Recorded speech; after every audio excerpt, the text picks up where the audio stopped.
نحمده ونصلي على رسوله الكريم اما بعد فاعوذ بالله من الشيطان الرجيم بسم الله الرحمن الرحيم ولا تنابزوا بالالقاب صدق اللہ العظیم۔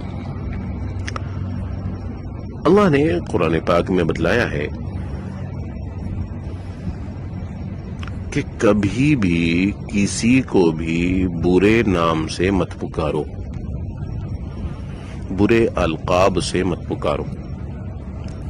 ہمارے ہاں ہمارے ماحول میں ایک گندی ترتیب ہے، وہ یہ ہے کہ ہم نام کو بگاڑ دیتے ہیں۔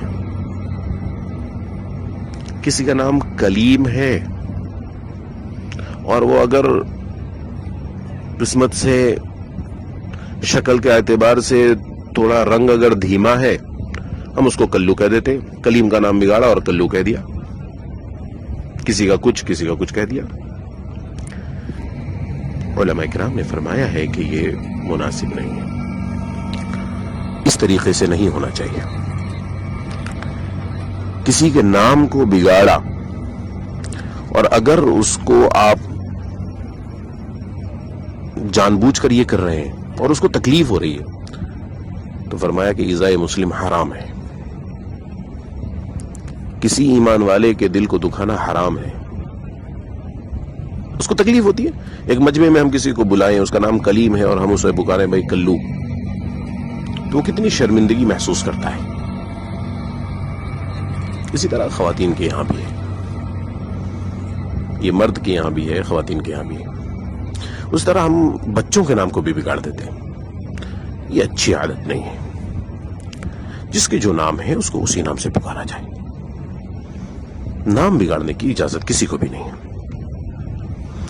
ہاں مثلا کسی بچی کا نام عافیہ ہے، آپ نے اس کو عافی کہا تو عافی کے ایک اچھے معنی ہیں، تو اگر آپ نام کو توڑ رہے ہیں، پہلے تو توڑے نا، اور اگر توڑ رہے ہیں اور اس کے اچھے معنی نکل رہے ہیں پھر تو کوئی بات نہیں۔ لیکن آپ سوچیں کہ ایک اچھا خاصا نام ہے، ایک بندے کا نام ہے مستقیم، اب پکارنے والا اس کو کہہ رہا ہے مسو، مسی، یہ کیا نام ہو گیا؟ کیوں کیا آپ نے ایسا؟ آپ کو یہ کرنے کی اجازت نہیں، اور ہم اس کو غلط نہیں سمجھتے۔ یہ ہمارے معاشرے کی ایک بھول ہے کہ ہم اسے غلط نہیں سمجھتے، اور اللہ یہاں کہہ رہے ہیں کہ بھئی کسی کو برے نام سے مت پکارو، کسی کو ایسے نام سے مت پکارو جس سے اس کو تکلیف ہوتی ہے۔ کسی کو ناٹا کہا، کسی کو موٹا کہا، کسی کو ٹھگنا کہا، کسی کو پتلا کہا، کسی کو دبلا کہا، کسی کو ہڈی کا ڈھانچہ کہا، یہ سب اچھی بات نہیں ہے۔ یہ انتہائی گندا الفاظ ہے، اور یہ اچھے معاشرے کے اچھے لوگوں کی یہ عادت نہیں ہوتی کہ کسی کو لمبے ہونے پر ہم طعنہ دیں، کسی کو ناٹے ہونے پر ہم طعنہ دیں، کسی کو ایک آنکھ خراب ہے تو اس کو بھینگا کہہ رہے ہیں، یا کانا کہہ رہے ہیں، یا کڑیاں کہہ رہے ہیں۔ اس طرح کا یہ جو نام کو بگاڑنے کی ترتیب ہے یہ بہت ہی زیادہ گندا ہے، بہت ہی زیادہ گندا ہے۔ اور اگر اس کو تکلیف ہو رہی ہے، اگر تکلیف نہیں ہو رہی ہے تب تو یہ گندا ہے، اگر اسے تکلیف نہیں ہو رہی ہے تب تو یہ گندا ہی ہے، برا ہے، منع ہے۔ اگر اس کو تکلیف ہو رہی ہے آپ کے نام بگاڑنے سے، اس کو تکلیف ہو رہی ہے، اس کا دل دکھ رہا ہے، تب تو پھر یہ حرام ہے، تب تو یہ حرام ہے۔ بالکل اجازت نہیں ہے کہ آپ کسی کے نام کو بگاڑیں، کسی کے نام کو توڑیں اور توڑ کر کسی کو تکلیف پہنچائیں۔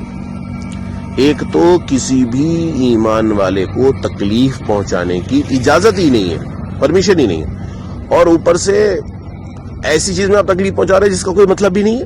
آپ کے نام کے توڑنے پر آپ کو کچھ فائدہ حاصل ہو رہا ہے، تو یہ ایسا غلط ہے، یہ ایسی غلطی ہے جس کو ہم غلطی بھی نہیں سمجھ رہے ہیں، جس کا کوئی لذت نہیں ہے، جس میں کوئی مزہ بھی نہیں ہے، اور اس کو ہم غلط نہیں سمجھتے۔